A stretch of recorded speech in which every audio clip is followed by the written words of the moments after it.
Bueno.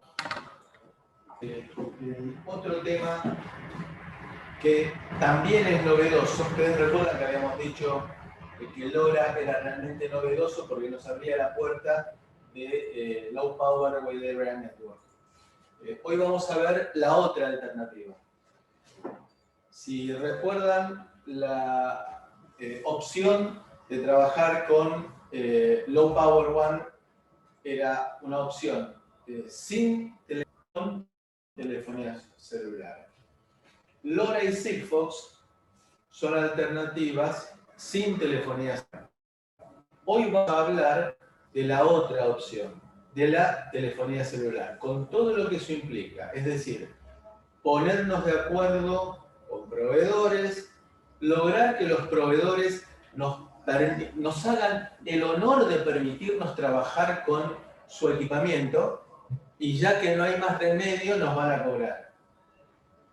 Es decir, no ha tenido un gran desarrollo en nuestro país y es un rubro en el cual, digamos que la situación general complica la historia por algunos puntos que vamos a ver. La situación general del país, la situación del mundo, complica un poco el desarrollo de esta tecnología. Bien. No tenemos habilitado, me parece. ¿Qué? ¿Al PDF? ¿O sí? ¿Sí?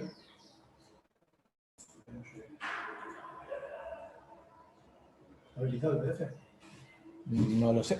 A ver. Es el capítulo 10, ¿no? Sí. No, claro.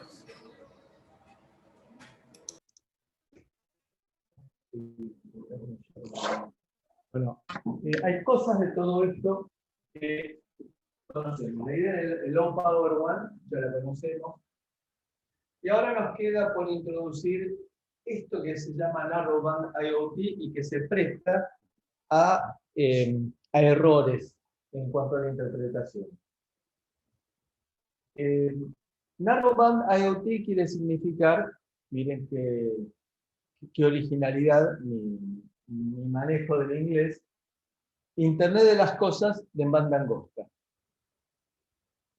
En realidad es un juego de palabras mal utilizado, porque en realidad Narrowband IoT se puede dividir en dos partes fundamentales, en varias partes, pero dos fundamentales, que son Narrowband IoT propiamente dicho y CAT-M1, que es una variante, con funcionalidades bastante distintas. ¿Cuál es la idea de Narrowband IoT? Lo que estamos hablando nosotros.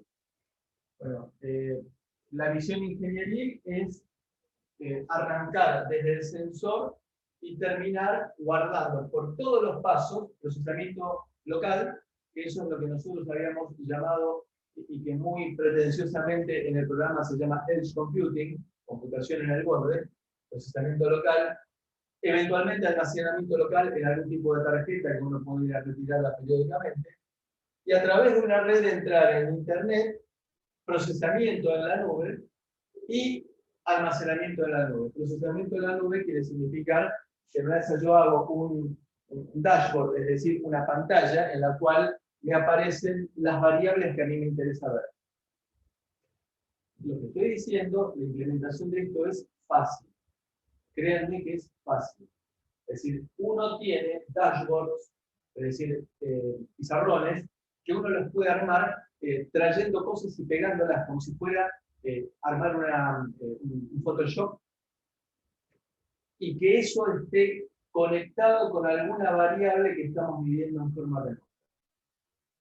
Entonces yo puedo decir, el sensor de temperatura del laboratorio quiero que me aparezca aquí en esta parte de la pantalla. Le cambio el tamaño, las dimensiones y la velocidad de actualización. Este es mi objetivo. Eventualmente también tomar decisiones. Tomar decisiones puede darse en dos niveles. Uno, en el borde, en la placa de adquisición. La otra es tomar decisiones en la aplicación que está corriendo en la nube. ¿Qué quiere significar con esto? Tomar decisiones puede ser, en el ejemplo que habíamos visto de un cruce de rutas en la provincia de Buenos Aires, que se adecuaba al flujo de tránsito que había en cada una de las rutas. Eso es una decisión que se toma en forma local, lo que llamaríamos computaciones de borde.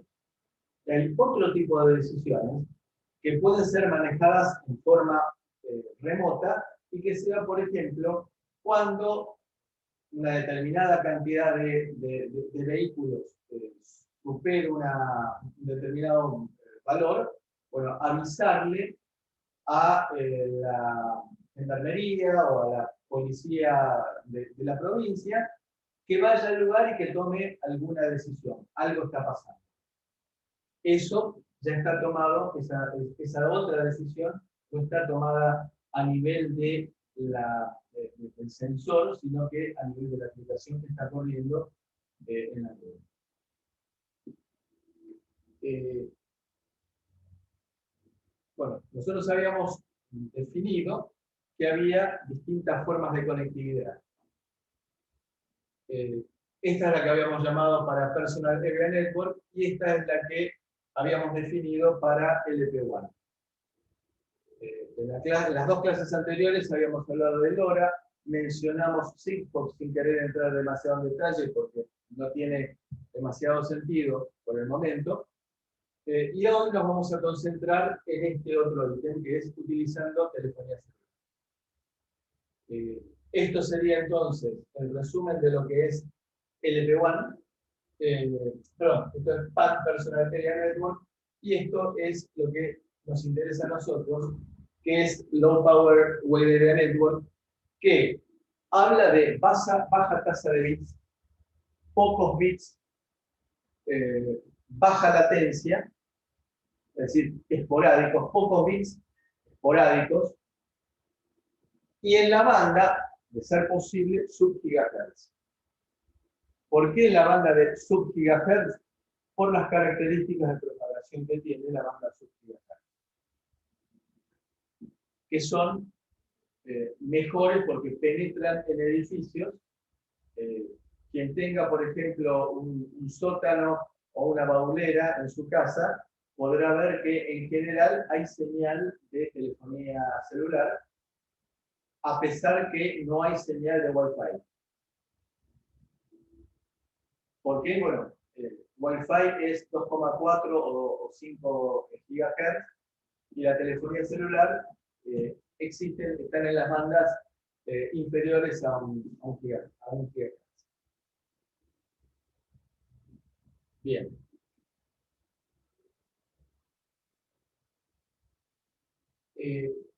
Nosotros entonces, la parte de telefonía celular, tenemos una discriminación que arranca desde 2G, que lo habíamos hablado cuando hablamos de GPRS, hasta 5G.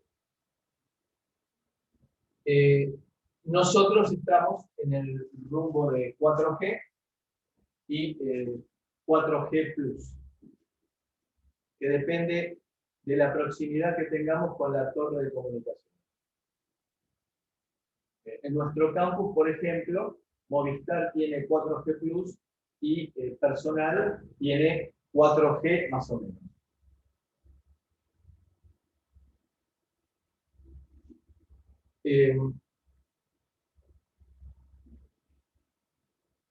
La idea de Low Power WAN, entonces, es una tecnología que busca tener un gran rango de cobertura y que también busca el consumo. Siempre mantenemos la idea de que las baterías que nosotros le coloquemos tienen que durar años. Las baterías que le coloquemos a los sensores remotos tienen que durar años, partiendo siempre de la hipótesis de baja latencia, es decir, pocas comunicaciones por día, y cada una de esas comunicaciones de pequeña cantidad de bits. De acuerdo con las características de penetración, nosotros vamos a estar buscando encontrarnos, de ser posible, en la zona que corresponde a los 700 a 800 MHz de frecuencia, porque es la que mejor cobertura nos provee para la telefonía celular.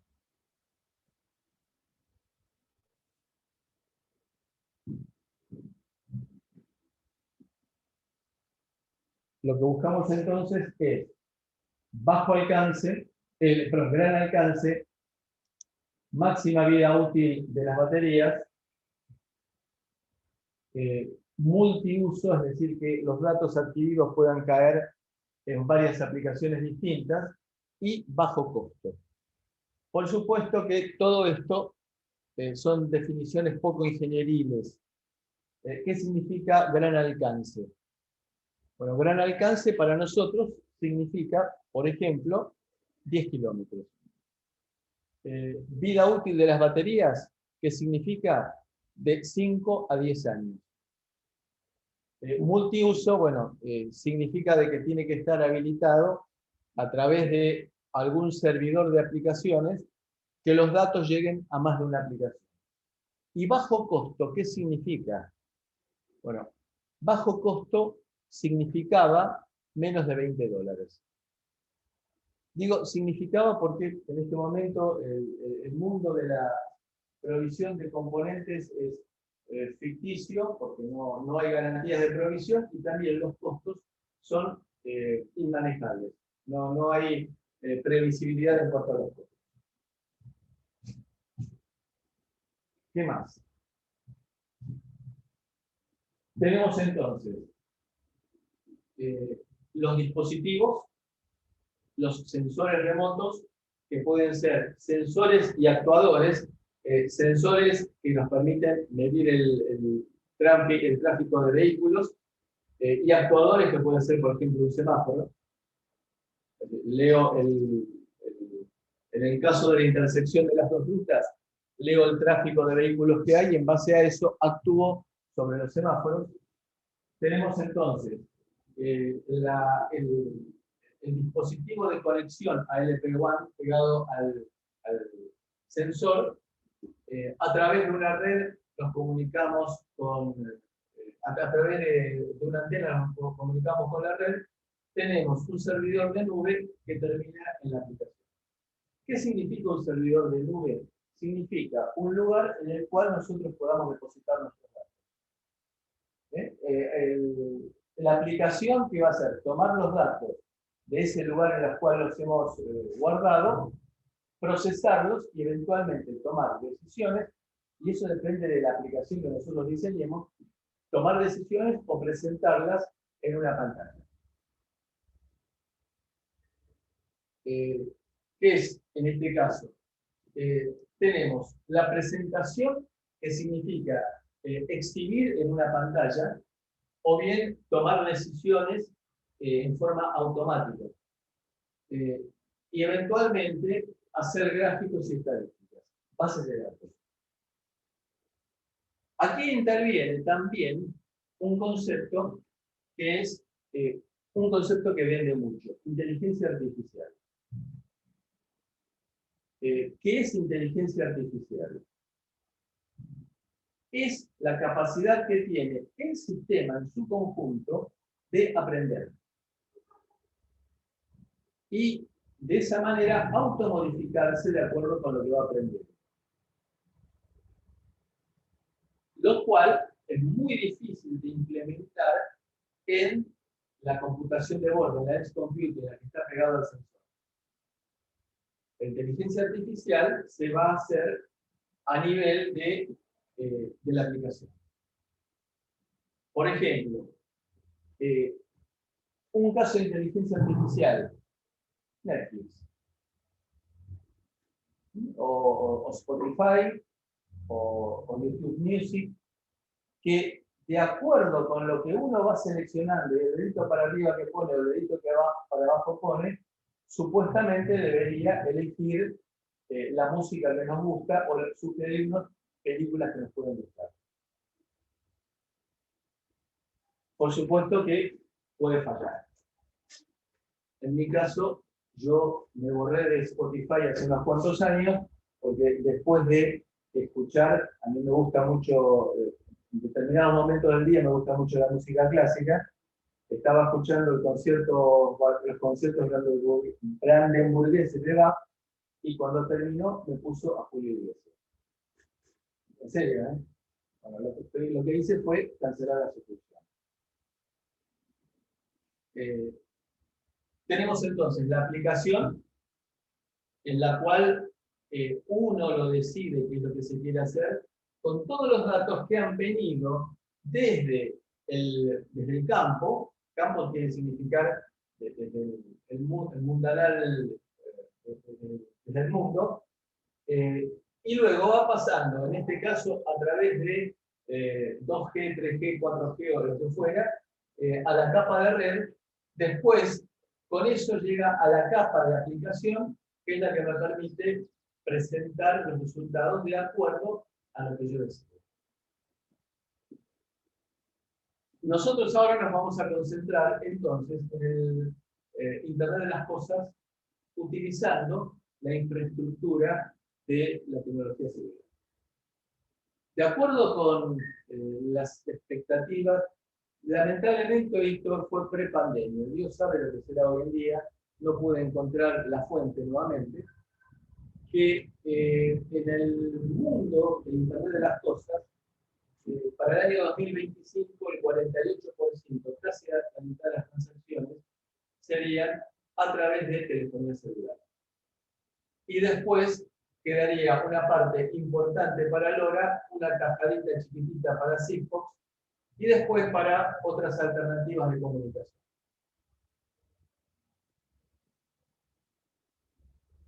Bien.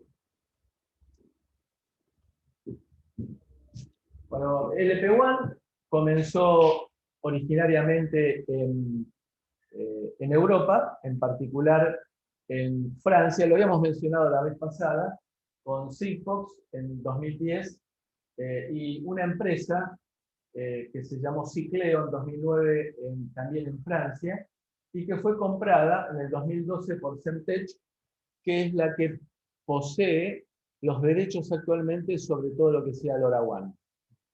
De manera que cuando uno compra un dispositivo, se va a encontrar pagando una licencia de LoRaWAN a Semtech. Esto es en bandas no reguladas, bandas libres, las que ya habíamos llamado ISM. Es decir, que es para instrumentación, ciencia y medicina. En el año 2016, es decir, hace poco, 3GPP, que es el partner, el grupo de participación de 3G, fue quien elaboró la normativa de 3G después del gran descalabro que fue 2G con versiones distintas para América y para Europa. Es decir, uno tenía un teléfono totalmente inservible cuando cambiaba de continente. Entonces ahí se elaboró un estándar que se llamó 3GPP. Esa organización se mantuvo para 4G, para 5G y para 6G, que es lo que en este momento está en desarrollo. Ahí se trabaja, eso sí, en bandas licenciadas. Si obligatoriamente tenemos que trabajar con bandas licenciadas. Características de la comunicación en las bandas estas de telefonía celular: ciclo de trabajo 1% en subida y como máximo 10% bajada. Pero esos son los límites. Bueno, la red LoRa, la habíamos mencionado, y Narrowband IoT. ¿Qué es? Bueno, la idea es utilizar la infraestructura existente de telefonía celular y tener la posibilidad de conectar nodos sobre una infraestructura ya existente. Por supuesto, pagando por ello. Es decir, que vamos a tener las antenas de telefonía celular, después vamos a tratar de entender cómo nos mezclamos con el mundo de la teoría de la telefonía celular. Nos conectamos a las antenas y luego todo eso va a un network server, es decir, concepto similar al que teníamos para el caso de LoRa, network server, que es el que se encarga de gerenciar la red. y que termina en un servidor de aplicaciones que es el que va a distribuir los datos a las aplicaciones. Digamos que desde ese punto de vista, la topología es muy similar a lo que era para LoRa. En el caso que nosotros acá lo estamos abordando, es el gateway. Porque estamos utilizando la infraestructura de la telefonía celular. A ver, retomemos el ejemplo que habíamos planteado la semana pasada. ¿Qué tecnología voy a utilizar para mediciones y control en agricultura, ganadería? Por ejemplo, las vaquitas que están en el campo, por ejemplo, los viñedos para dosificar la cantidad de agua de acuerdo con la humedad del suelo. Seguimiento de contenedores, vagones y vehículos. Esto es algo novedoso. Y hasta ahora lo que hacíamos era GPRS. Pero GPRS consume mucho. Entonces ustedes imaginen que quiero hacer el seguimiento de mis mascotas.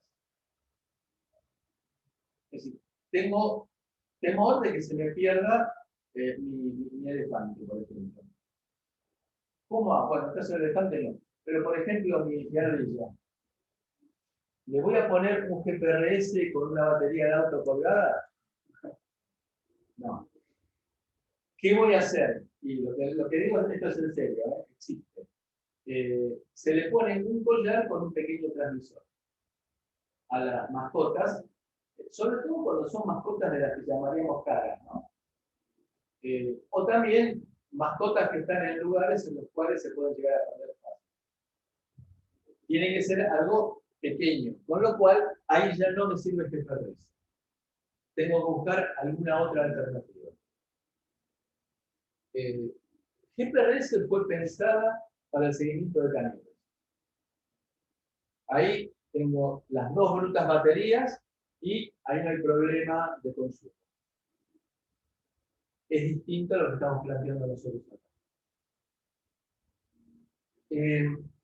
Telemedición de consumo de agua o de gas, telemedición de consumo de energía eléctrica. Ya habíamos mencionado que estas dos cosas eran distintas, porque para el consumo de agua o de gas no puedo llegar con dos vehículos. No puedo llegar con la alimentación de red.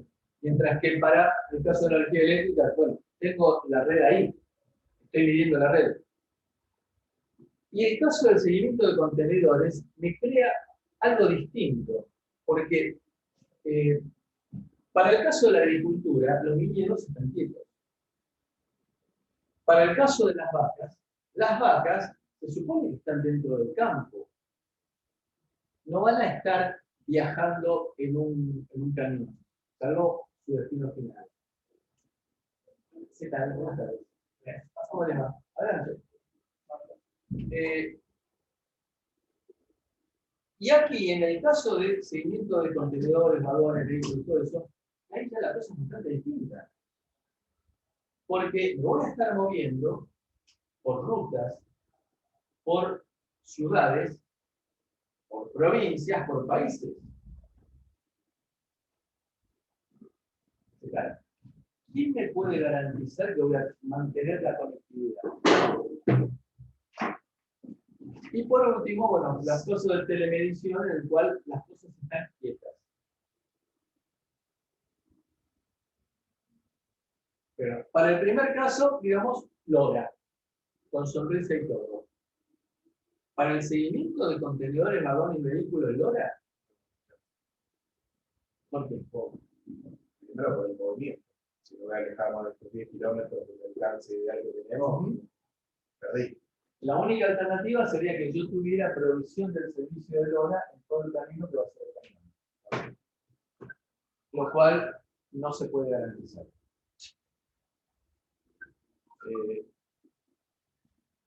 Entonces, LoRa, para la telemedición del consumo de agua, ¿puede ser LoRa? Sí, con batería. Sí, podría andar. Podría andar. Y para la telemedición de consumo de energía eléctrica, Sí, también podría ser. Pero, digamos que para el caso del seguimiento de contenedores, ahí es donde se nos presenta la mayor dificultad. Bien. Parece que el presentador está rebelde hoy. Ahora el tema es la infraestructura. Bueno, el 3GPP nos provee, el proyecto este nos provee la posibilidad de utilizar definiciones internacionales como para meternos en el mundo de la telefonía celular y de esa manera poder meter nuestros datos sobre la telefonía celular. Vamos a ver que hay 3 opciones distintas para meternos y que depende de lo que quiera hacer el proveedor.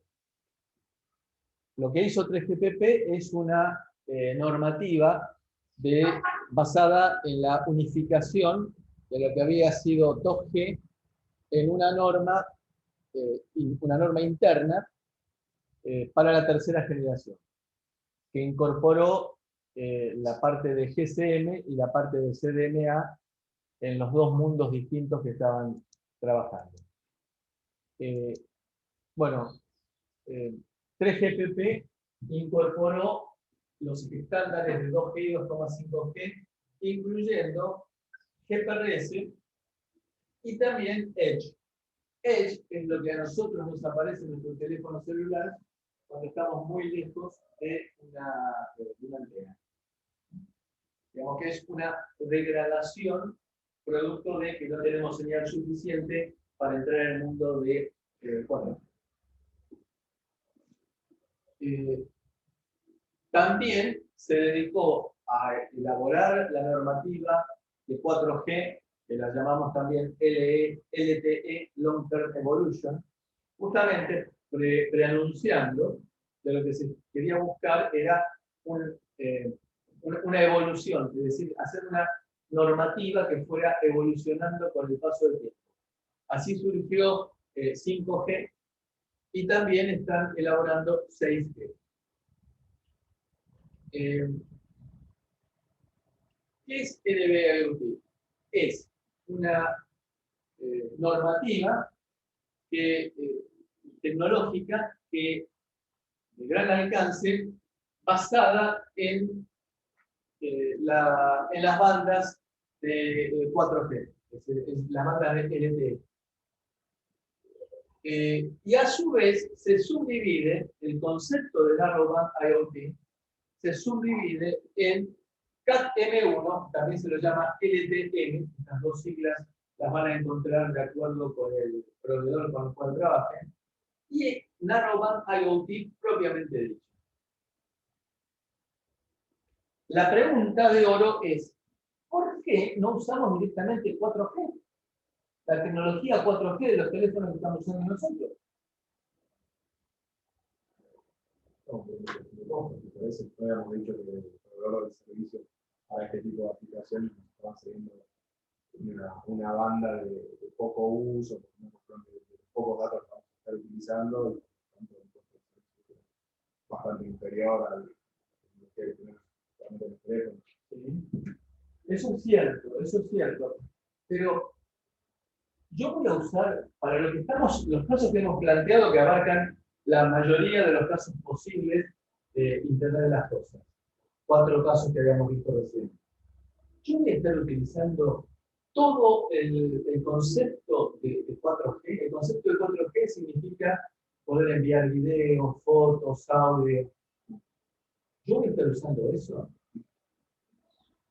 Depende de la aplicación, pero más para no, sí, me parece. No, seguro que va para no. Seguro que va para no. Y con esto te pregunto, Marcelo, por lo que dice acá que coexiste con redes celulares, dice que va desde la de GSM a LTE. Esto es decir que nos movemos entre 2,5 y 4G.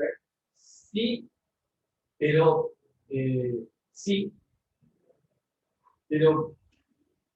a ver, no quiero spoilear el final. Después, al final, si no queda claro, lo vamos a charlar.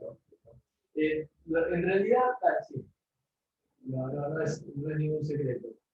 En realidad, lo que hacen algunos proveedores es, como 2G ya no debería existir en todo el mundo, utilizan una banda de 2G directamente para Internet de las Cosas.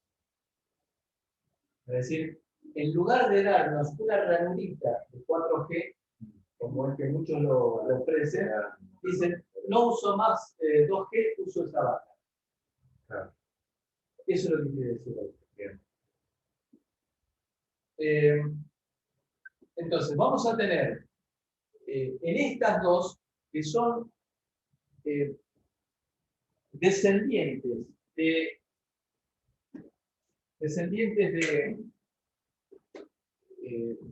4G, pero de vuelta, ¿por qué no 4G? Por el costo, ok. Pero hay un tema que me preocupa mucho más. El consumo de la energía. ¿Por qué? Es el consumo de energía, pero ¿por qué? Hablando sin saber, bueno, sin saber, o sea, con la idea, digamos. Por ahora es gratis. Claro. Tengo entendido que la tecnología 4G está como todo el tiempo en funcionamiento, solicitando, haciendo entrega, reentrega de datos y demás, y todo eso es como que obliga al sistema a estar activo tiempo que sería no necesario para ciertas aplicaciones. Como por ejemplo, si yo necesito transmitir solamente un paquete cada tanto, como el ejemplo de la temperatura del ganado, o de repente la ubicación del camión, capaz no es necesario estar transmitiendo esa información todo el tiempo, sino según la aplicación, cuando se configure. Está bien, ese es el objetivo oriental de la idea. A mí me gusta poner analogías que sean a veces bastante chocantes. Imagínense, yo alquilo un departamento en un edificio inteligente que regula la temperatura, que tiene Zoom, que tiene pileta climatizada, que tiene puertas que se abren solas y todo eso, para usarla como depósito de tazas. Tazas de tomar café, ¿no? ¿Me cumple la función? Sí. ¿Estoy utilizando adecuadamente todas las facilidades que tengo en ese edificio inteligente? No sería el uso pensado, ideal. Estoy derrochando. Sí. Ahí estoy derrochando plata. Acá estamos derrochando energía. ¿Por qué? Porque si yo uso una norma que ha sido preparada para transmitir videos y hasta de alta calidad, significa que tengo todo un montaje de tramas de datos pensado para transmitir imágenes. ¿Qué significa? Significa que tendré un montón de bytes al principio y un montón de bytes al final dedicados a justamente preparar todo como para transmitir videos y mantener la secuencia y almacenar los datos. Ustedes vieron que cuando están haciendo streaming en el teléfono, por ejemplo, le junta paquetes de datos y después a veces aparece cargando el 50, 60, 70% y luego lo empieza a enviar mientras sigue recibiendo paquetes de datos para no perder continuidad en el video. Es un bolonqui. ¿Cuál es el precio que pago por ese bolonqui? Consumo. Porque si yo pongo un sensor en ese edificio inteligente, voy a tener que transmitir de acuerdo a ese servicio inteligente. Es decir, si yo quiero abrir las puertas en esa casa inteligente, le tendré que enseñar a las casas a aplaudir para que se abran las puertas. De vuelta, estoy tratando de plantear un caso ridículo para choquear. ¿Bien? ¿Por qué? Porque no sabe otra cosa de cómo reaccionar que cuando golpean las manos. Entonces ya tendré que usar tazas especiales. Acá es lo mismo. Si yo quiero poner sensores, y esos sensores a distancia los quiero montar sobre la red 4G tal cual, lo que voy a necesitar hacer es adecuarme a los requerimientos de esa red 4G, que está pensado para otra cosa, la venden para otra cosa. Y de esa forma, al incorporarme a esa red tal cual, voy a estar consumiendo mucha más energía de la necesaria. Por ejemplo, de vuelta para tratar de marcar las diferencias.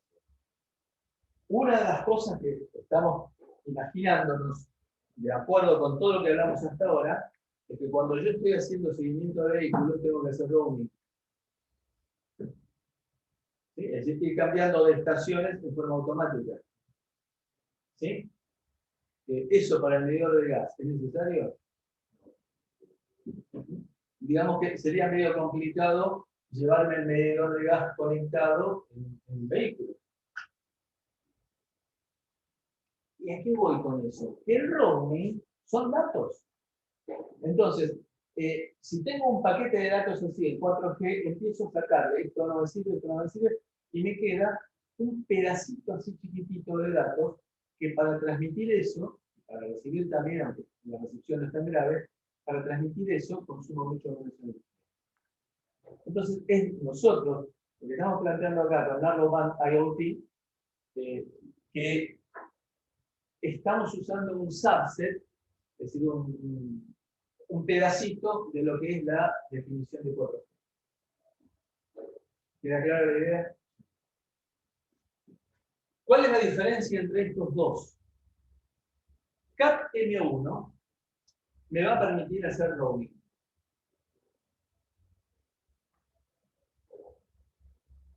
Entonces, ¿para qué caso lo voy a utilizar de los 4 que habíamos visto antes? Para seguimiento de camiones, vagones, etc. NB-IoT no me permite hacer roaming. ¿Para qué caso lo voy a usar? Para cosas quietas, para los medidores. ¿Y qué ventaja voy a tener entonces el NB-IoT, en el Narrowband IoT propiamente dicho, frente a CAT-M1? El consumo. ¿Por qué? Porque la parte de roaming me consume datos, bytes. Con lo cual voy a estar serruchando, cortando y quedándome solamente con la parte imprescindible. ¿Hasta aquí alguna duda?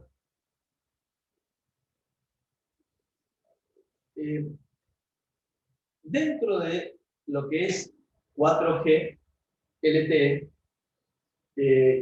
vamos a lo que se llama Resource Block, es un ancho de banda de 180 kHz. Después vamos a ver dibujitos en los cuales se va a entender más qué significa esto de Resource Block. Que ese Resource Block se va a poder asignar de acuerdo con uno de 3 criterios.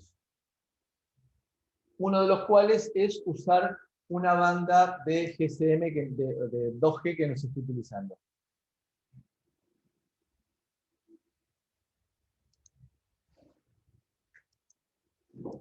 Entonces, lo que se hace es reducir al mínimo las funcionalidades de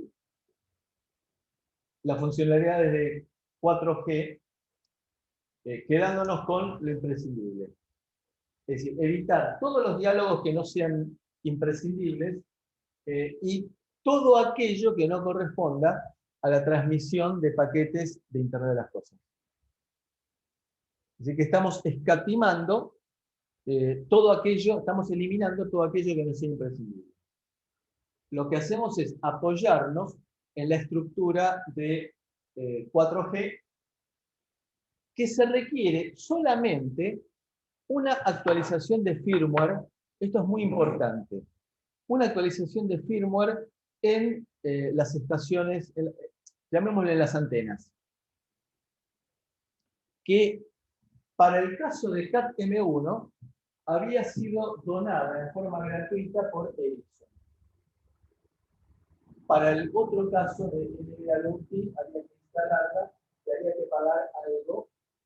Pero de vuelta, no hay que cambiar ni las antenas, no, es todo tal cual. Lo único que hay que hacer es una actualización del firmware. Es decir, de vuelta, el costo debería ser, para las empresas prestadoras, el costo debería ser bajo. La inversión debería ser mínima. Ya que tenemos baja latencia, es decir, esporádico y pocos datos, podemos con una sola antena atender hasta 100.000 nodos. Obviamente que no en forma simultánea, pero no es nuestro problema. Con lo cual, alcanzaría, por ejemplo, en todo el partido de San Martín, una sola antena como para cubrir prácticamente todas las disponibilidades que se tengan.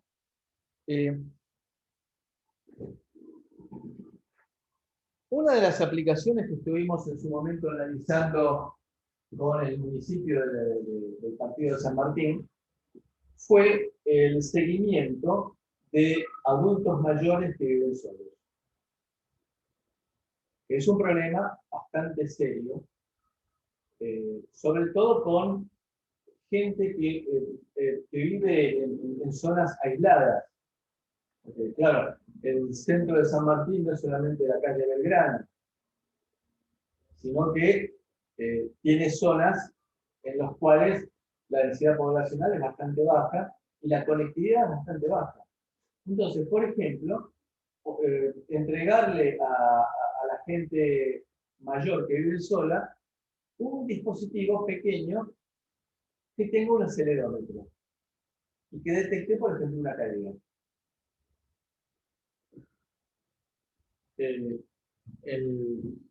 Conozco casos de gente que se cayó porque tuvo fractura de cadera, es decir, se cayó por la fractura de cadera y no se fracturó la cadera al caerse, sino que lo habitual es justamente al revés de lo que uno imagina.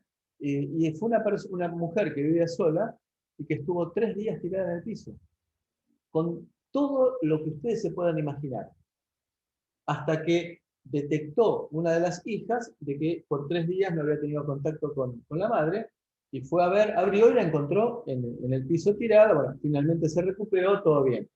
Pero bueno, ese es un problema serio, sobre todo cuando se vive solo y alejado. Con lo cual, con esto quiero decir, el tipo de aplicaciones que uno puede llegar a encontrar en Internet de las Cosas va mucho más allá de la ciudad inteligente, de manejo del tránsito, ese tipo de cosas.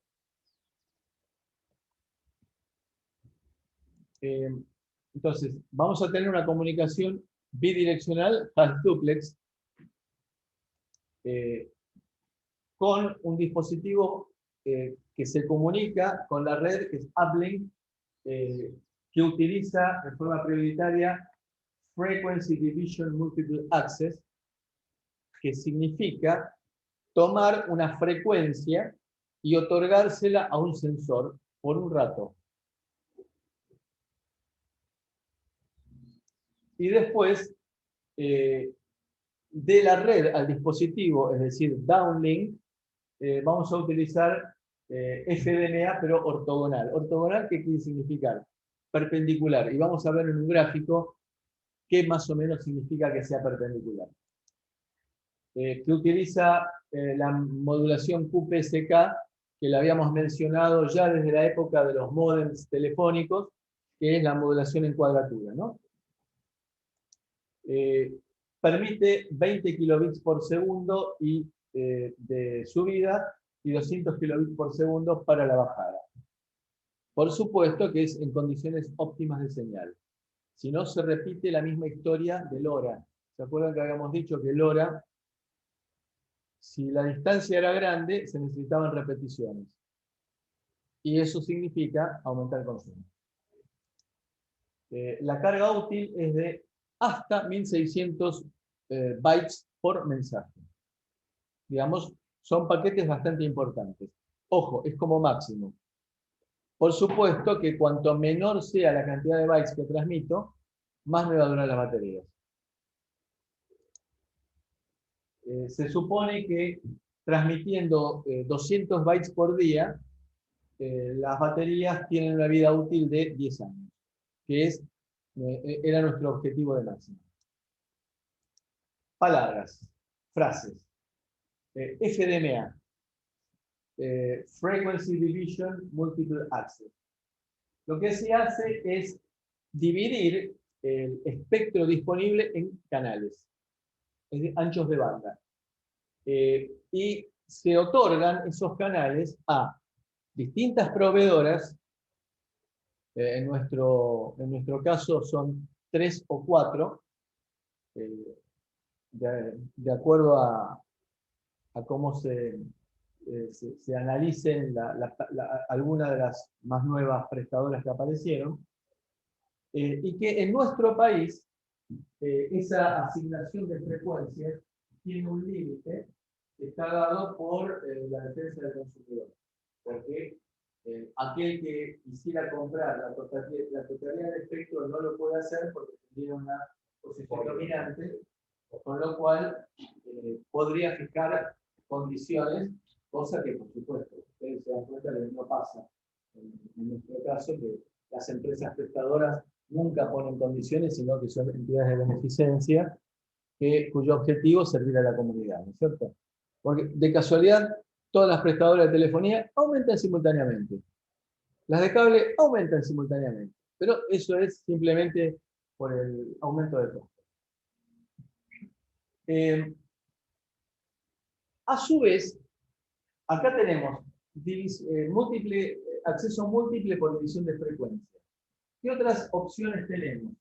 Tenemos múltiple acceso por división de tiempo, es decir, multiplexado en el tiempo, por división de código, algo así como el código que usábamos en LoRa para multiplicar el paquete que queríamos transmitir para la recepción, para que llegue a la recepción.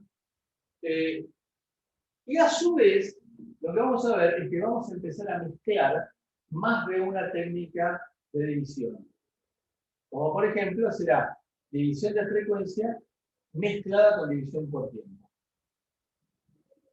Lo cual, a ver, pensemos un poco, ¿qué significa eso?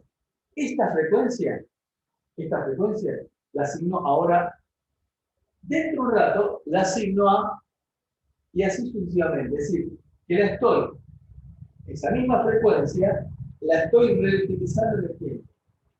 Estoy multiplicando frecuencia, dividiendo la banda de frecuencia en pedacitos, la estoy asignando y estoy en el tiempo conmutando el usuario. Y después a él le va a tocar otra frecuencia por un ratito. Exactamente. Ustedes se darán cuenta que sincronizar todo eso es un recontra super balón. ¿Quién, si no, le pasa que está quieto, sentado, con una comunicación de telefonía y se le corta? O aparecen ruidos, hay una zona en Belgrano, yendo por Roosevelt, al llegar a Kramer, uno entra en el hiperespacio. Típicamente se escucha el ruido de un lavarropas o de una licuadora, se corta la comunicación. No hay radio tampoco, no sé, habrá alguien que tiene ahí un equipo para evitar que haya ondas electromagnéticas en la zona, pero bueno, eso es cuando se pierde la sincronización. De vuelta, vayamos para atrás nuevamente. ¿Es necesario todo ese enorme despelote que estamos nosotros presentando? Intuitivamente, no es nuestro objetivo llegar al detalle, pero creo que se intuye que es un reverendo despelote tener que estar sincronizando tiempo y frecuencia y usuario. Con lo cual, todo eso, para el medidor de gas, ¿es necesario? No. Esta es la justificación, en definitiva, de Internet de las Cosas Bueno, acá entonces tenemos un conjunto de frecuencias, que se le entregan a un usuario durante un cierto tiempo. Simultáneamente habrá otro usuario que está utilizando otra gama de frecuencias al mismo tiempo. Y después va a haber otro usuario que use frecuencias, que reuse frecuencias durante un cierto tiempo. Esto es lo que nosotros decimos que es la complejidad de la sincronización de las estaciones de transmisión juntamente con los nodos. Cosa que nosotros no necesitamos, no queremos. ¿No? Bueno, QPSK es la modulación en cuadratura con 4 fases. A ver, ¿por qué en Narrowband IoT si existe GPRS? Por consumo, por el alcance y por la velocidad de transferencia. Recuerden que acá dijimos que podíamos transmitir hasta 100 kilobits por segundo. ¿Cuál es la ventaja de tener 100 kilobits por segundo? Que voy a estar transmitiendo mucho menos tiempo. Es decir, que al transmitir menos tiempo, voy a estar aumentando la vida útil de las baterías. Ancho de banda. Ancho de banda medido en Hertz. A su vez, debido a que usa banda angosta, narrow band, tiene una ventaja, una ganancia de 20 dB frente a GPSM GPRS. ¿Por qué narrow band? ¿Por qué narrow band? Si antes habíamos dicho que nuestro mundo era maravilloso, gracias al ensanchamiento de banda. Porque aquí la política es un poco distinta. Al angostar la banda, lo mismo que hacía Sigfox, al angostar la banda, disminuyo el ruido. El ruido es proporcional al ancho de banda. Por ejemplo, yo puedo llegar a generar ruido aleatorio perfecto.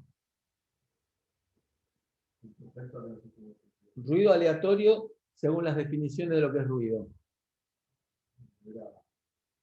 Si yo puedo generar ruido perfecto. Aleatorio sí. Aleatorio sí.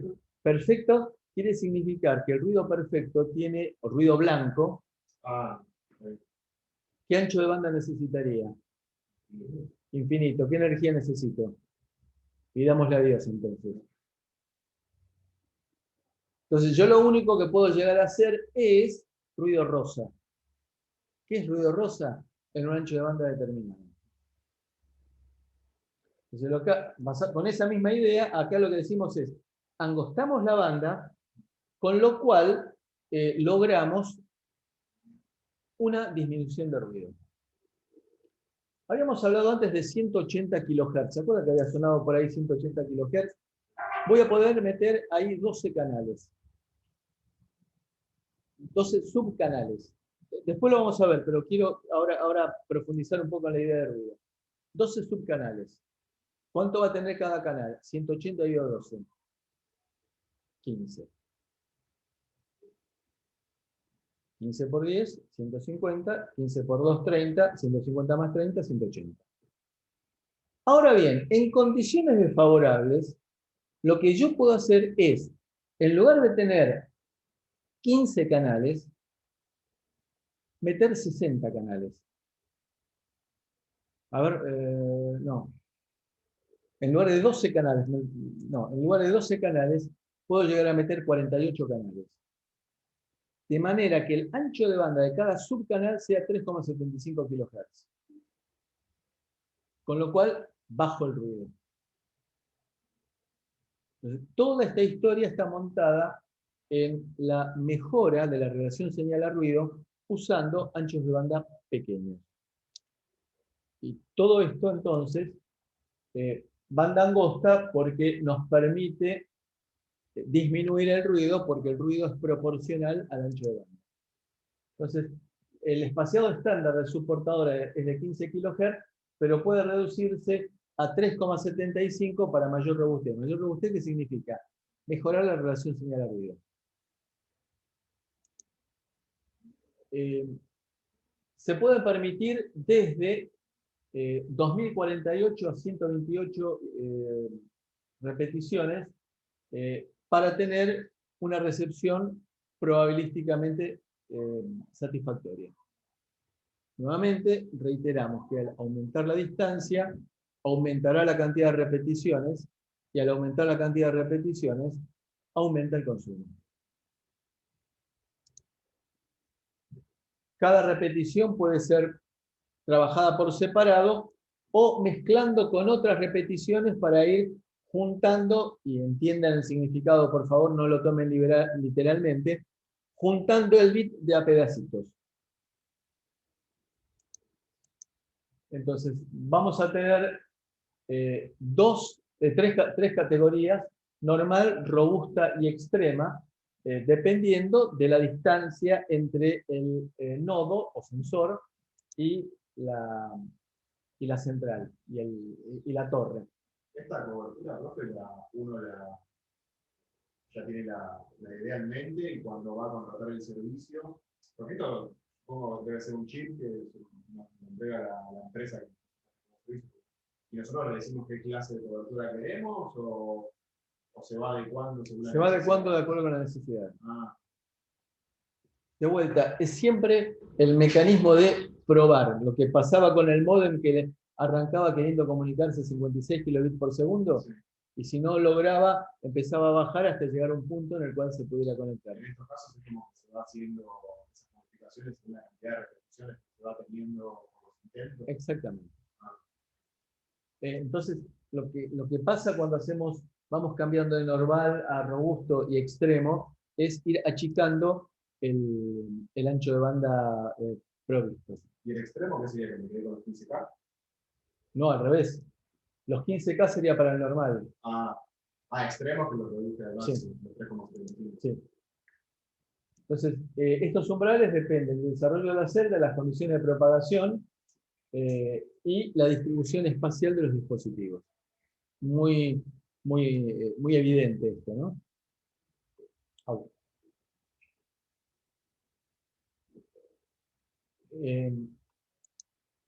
Bueno, ¿cómo se implementa? Dentro de la normativa de 3GPP es que los módulos son de 180 kHz. Y en un grafiquito vamos a entender qué significan esos 180 kHz. Se lo llama PRB o Physical Resource Block. Digamos que vendría a ser el átomo de la telefonía 4G.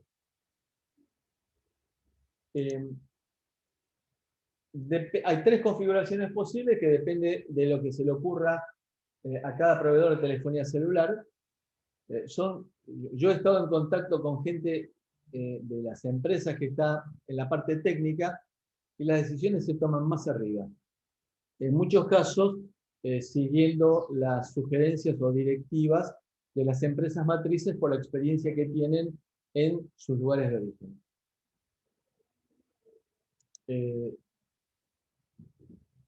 Una de las formas de trabajo es lo que habíamos mencionado, reutilizando portadoras de 200 kHz que están en desuso de 2G. La otra es utilizando la banda de guarda. La banda de guarda es la separación que hay entre banda y banda. ¿Pero no podemos llegar a tener diferencias? Sí, Y se arriesgan. sí. O la otra es usando un modulito, un PRB DLT. DLT. Esto lo tengo de la base. Por favor, no sé. Por ejemplo, acá tenemos un proveedor. Un proveedor que tiene esta banda de 10 MHz. Esta banda de 10 MHz se subdivide en bloquecitos de 180 kHz. ¿sí? Y después me queda donde termina el otro, se arman 50 modulitos de 180 kilohertz, lo cual nos da 9 MHz. Es decir, que nos queda lo que se llama una banda de guardia, una banda de separación. Una banda de separación. Entonces, ahí es donde me pone la portadora. Golpea antes de entrar. Gracias. Me pone ahí un modulito, un PRB dedicado en la banda de guardia. Es decir, para no utilizar un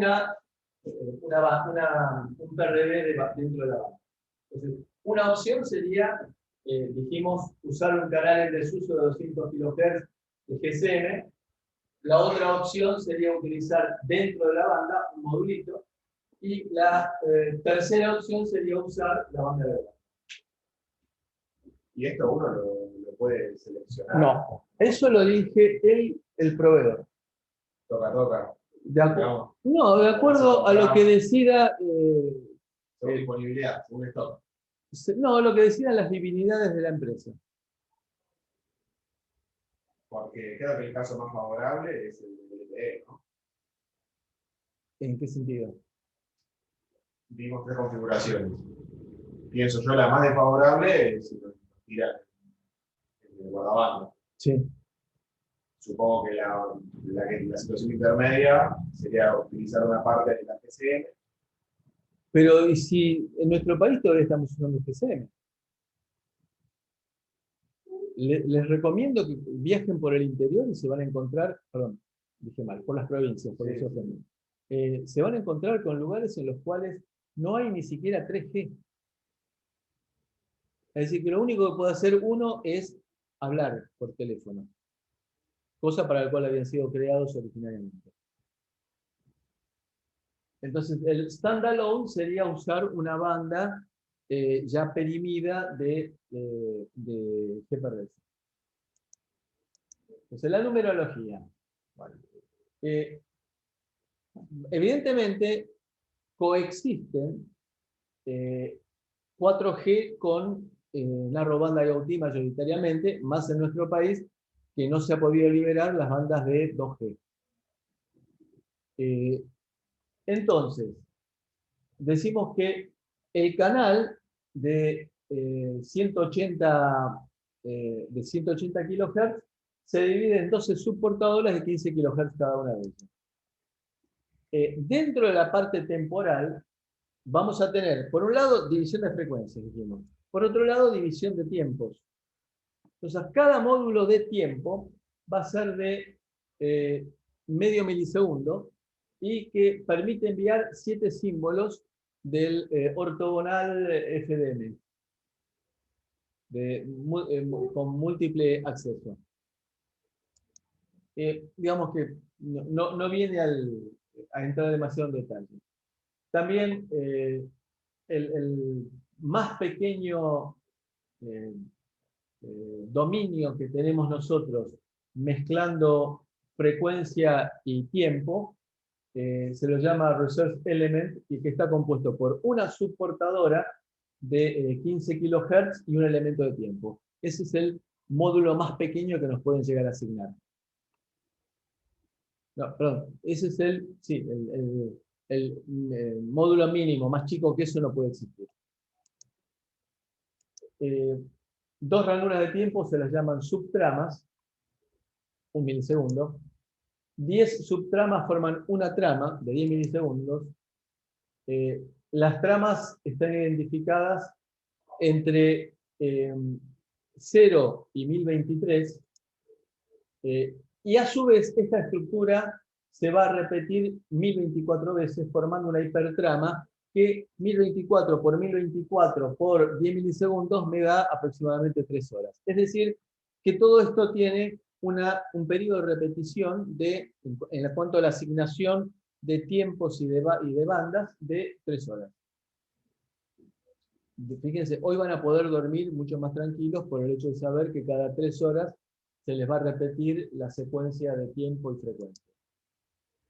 Entonces también se puede llegar a crear, en lugar de 12 subportadoras de 15 kHz, 48 subportadoras de 3,75 kHz, para los casos extremos. Bueno, y ahí cambia la ranura de tiempo a 2 milisegundos, y a su vez una trama ahora va a estar compuesta por 5 ranuras de tiempo, en lugar de las 10 anteriores. Bueno, el análisis básico. Esto está bastante bien graficado en la presentación.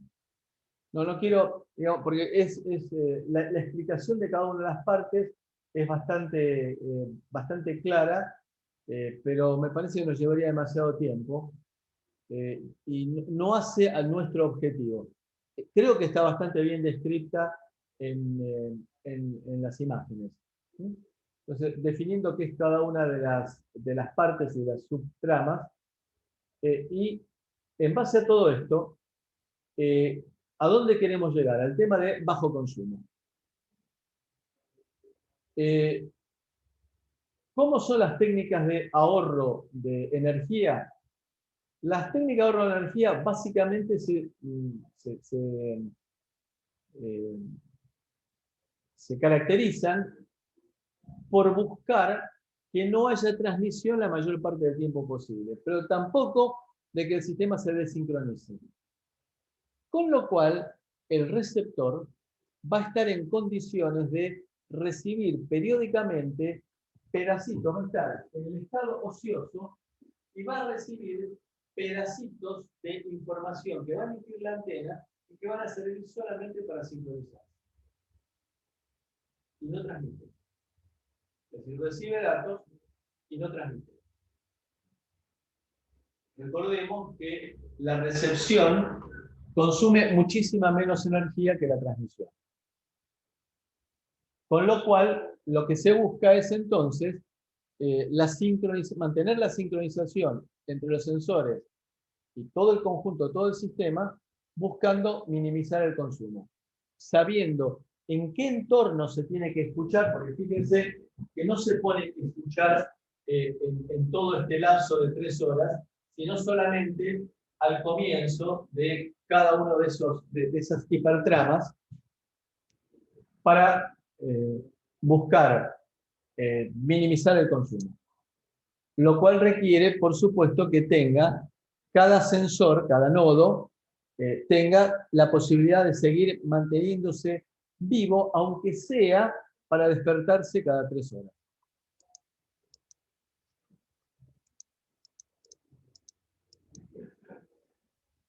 Bueno, la ocupación del canal va a depender, entre otras cosas, de la distancia a la cual se encuentre el nodo de la terminal. ¿Por qué? Porque si no se alcanza a resolver el dato, no se alcanza a entender bien el dato, va a tener que estar produciéndose reiteraciones, con lo cual el canal se va a utilizar más.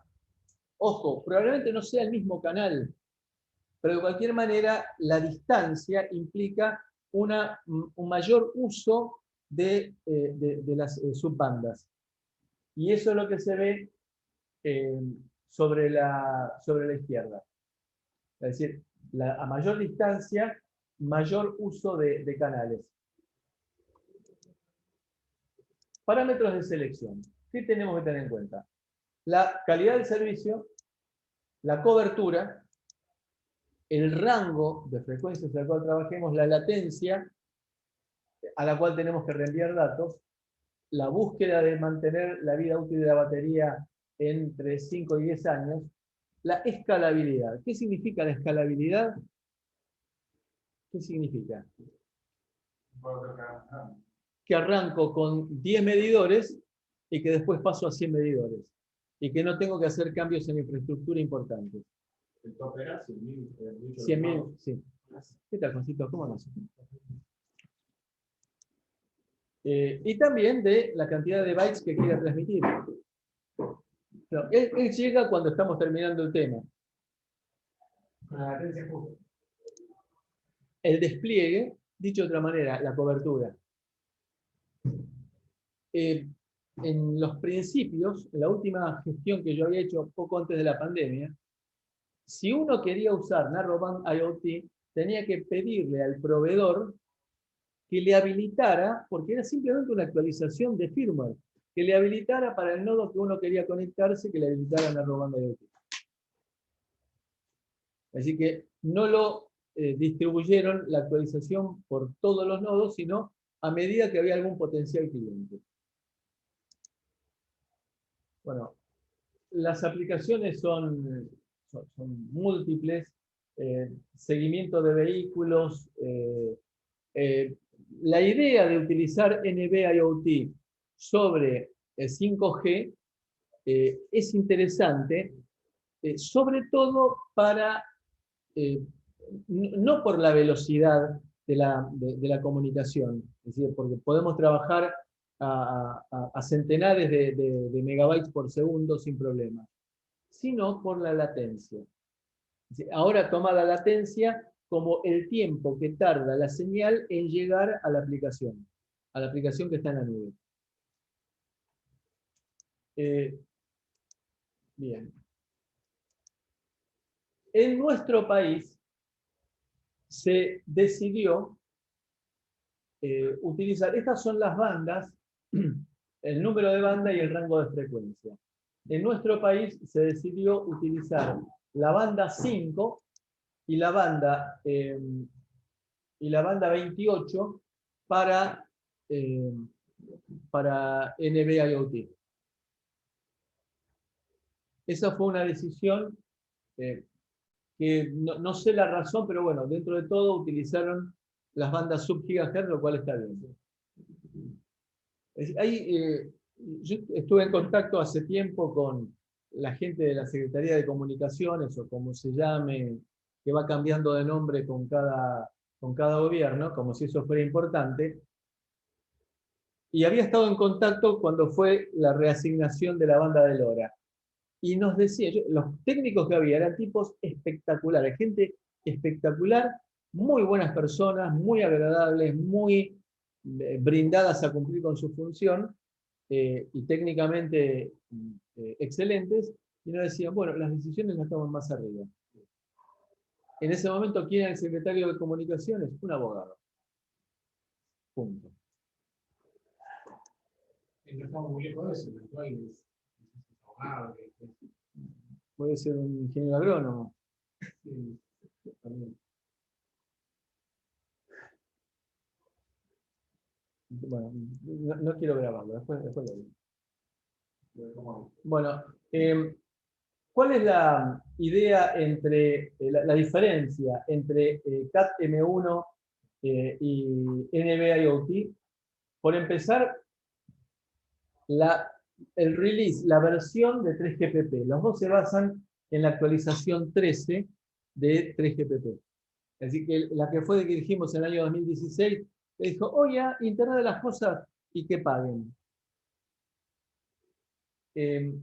Ahí aparecen las velocidades pico de subida y de bajada. Y ahí vemos que para el caso de Cat-M1 es mayor. ¿Sí? La latencia es, digamos que latencia significa repetición. Es mucho menor para Cat-M1 que para Narrowband IoT. Fíjense que puede llegar hasta 10 segundos. ¿Me importa mucho para el medidor de gas? No. En el caso de Cat-M1, para el camión que se está moviendo por la ruta, y me puede importar tener una latencia baja. En el caso de NB-IoT, half duplex, de vuelta. ¿Me preocupa mucho tener full duplex para medir el consumo de gas? No. Para el caso de un vehículo que se está moviendo, quizá me interese tener full duplex para que el tipo, estoy haciendo actualización, como habíamos visto en Digital 3, cuando hablábamos de las cosas que me permite hacer Cortex, que era la autoprogramación de la memoria flash, del IAP, In Application Programming. Bueno, que habíamos dicho de que tenía un camión que estaba en el medio de la selva misionera y que lo estoy actualizando. Pero yo no quiero que mientras lo estoy actualizando que pierda de transmitirme su posición. En ese caso se justifica usar Full Duplex. Lo tengo que pagar más, ¿eh?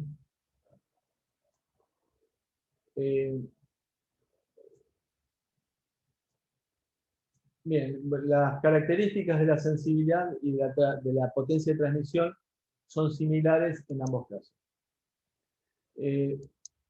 Entonces, CAT-M1 utiliza un canal de 1,4 MHz, velocidades de subida y bajada de hasta 1 megabit por segundo. En la práctica, razonablemente de 100 a 300 kilobits por segundo, porque el megabit por segundo es con el sensor pegado a la antena. La latencia típica de 10 a 15 milisegundos, la vida útil de la batería 10 años, costo 10 a 15 dólares, cuando dicen 10 a 15 dólares, digamos 15 a 20 dólares, porque estamos ahí, intervienen las cantidades. Lo que se busca es que a largo plazo, con ya todo el proyecto entendido, llegue a 5 dólares. Permite FOTA.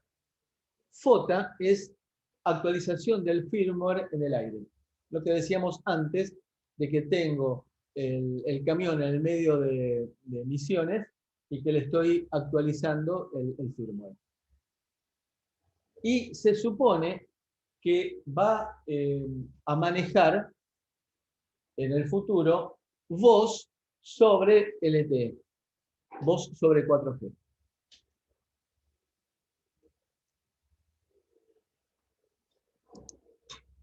NB-IoT, bueno, el ancho de banda es menor, la velocidad de transferencia es menor, no hay soporte para roaming, la latencia es grande, es decir, que se tarda mucho en transmitir los paquetes. La vida útil de la batería es mucho mayor porque los paquetes son más chicos, porque no tengo que enviar toda la parte de roaming, y eso me aumenta la vida útil de la batería. Costo más bajo, y también trabaja sobre el release 13 de 3GPP. Una de las empresas con las cuales nosotros trabajamos es Sierra Wireless, es con la cual nosotros tenemos el soporte que nos da CEMAC con los componentes que ustedes han visto, y ahora después les voy a mostrar otro. Tengo una alergia terrible que me está picando el nariz desesperadamente. Alguien está hablando mal de mí. Va, me debería picar siempre.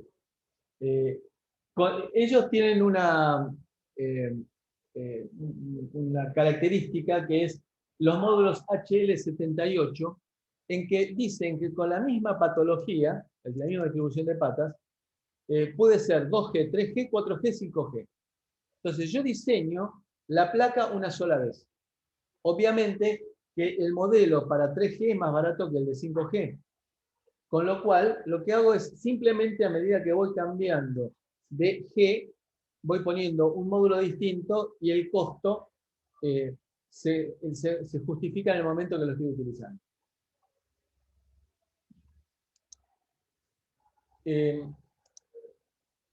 Perdón, profe, esta empresa Sierra lo que hace es que vende el modulito.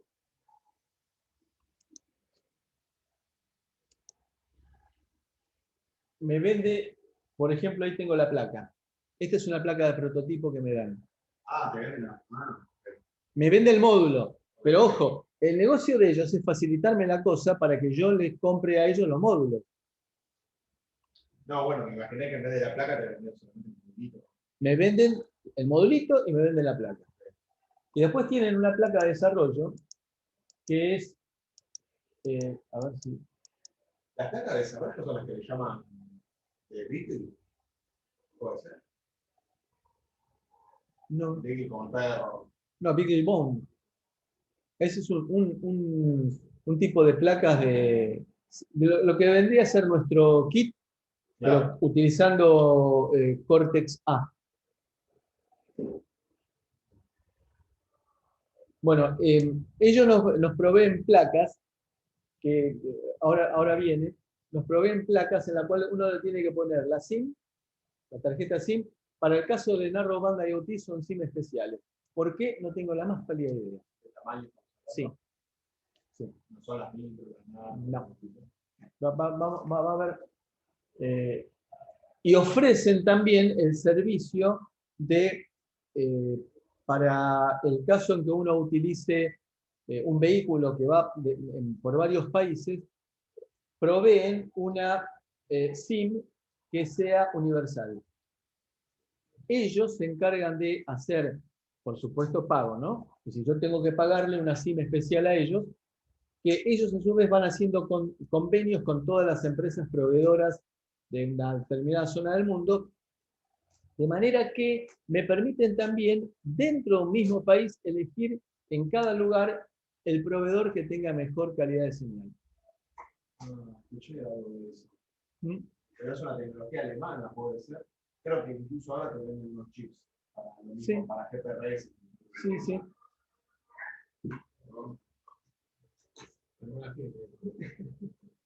¿Qué nos estamos perdiendo? Ya. Sí, y también que lo permiten directamente montar sin necesidad de colocar la tarjeta SIM, porque colocar la tarjeta SIM significa poner un zócalo. Área de impreso importante, costo. Entonces yo le sueldo una tarjeta SIM minúscula y que me queda para siempre.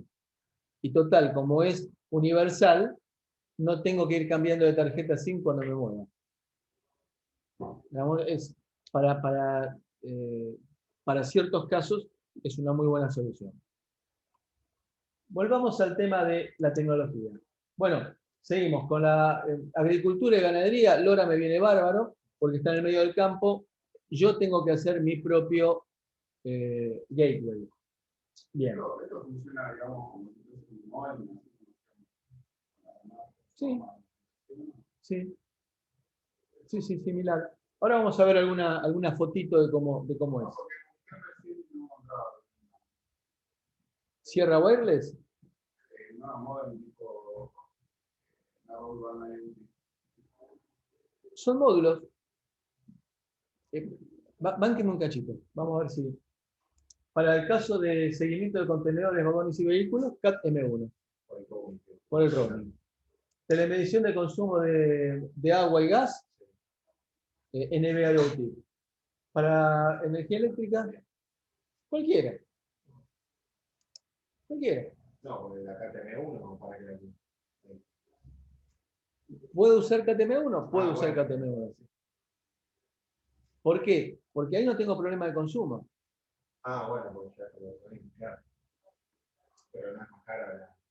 Estamos hablando de costos, Sí, ahí pierden. pero las empresas de energía eléctrica tienen plata. Y ahí está, en cada caso, soportada la infraestructura. Ejemplos. Agricultura, por ejemplo, el sistema de seguimiento de las bicis. ¿Vieron las bicis que hay de Itaú? Bueno, usan un sistema de seguimiento que tiene procesamiento en la bicicleta y después procesamiento en la nube. El pago uno lo hace en la nube y después me lo habilita en la estación donde está la bicicleta. ¿Pero usan una Narrowband? Sí. Usan KTM1, perdón. KTM1. Bueno, pero decía de la tecnología de Narrowband. Sí. Agricultura inteligente. Lo que se está trabajando en nuestro país en la parte de agricultura inteligente, les puedo asegurar que es impresionante. Es decir, por ejemplo, poner inteligencia artificial para detectar yuyos. Entonces, en lugar de rociar un pesticida en toda la superficie, encuentran un yuyo y localmente lo matan. Eso lo que logra es una contaminación del ambiente mucho menor. Pero la diferencia para distinguir entre ellos es las imágenes. ¿Sí? Y a la velocidad que se mueve la máquina que va echando el producto, ¿no? Bueno, medidores inteligentes, dijimos. Esta es la plaquita. Es decir, esta es la placa, este es el módulo, este es el módulo. No, pero no está Esa como la sube, la tarjeta de crédito. Sí, sí. No hay que convencer. Acá se alcanza a ver que no es una microSIM. Claro. No están en escala, ¿eh? Sí. Y lo que se hace es este módulo, que hay una herramienta especial para montarlo. Este módulo es el que se cambia de acuerdo a la tecnología que yo voy a usar. 3G, 4G o 5G. La placa es la misma.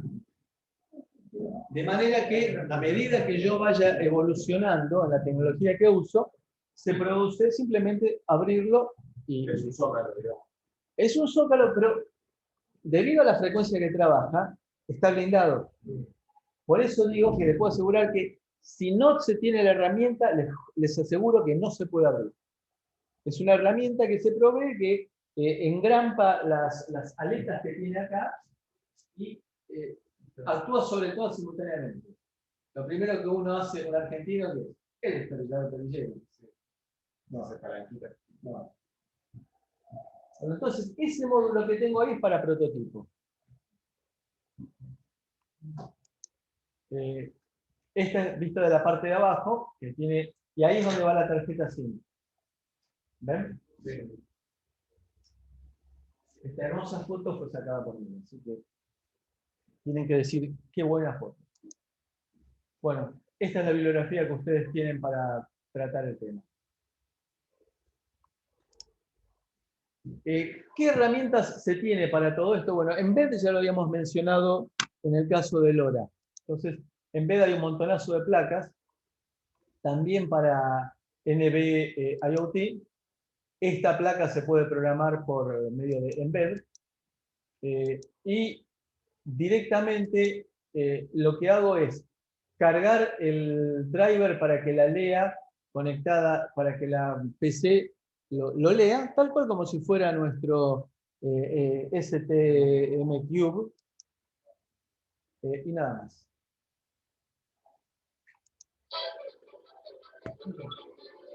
Viene bien a esta hora. Bueno, vamos a tomar café y después seguimos en 15 minutos.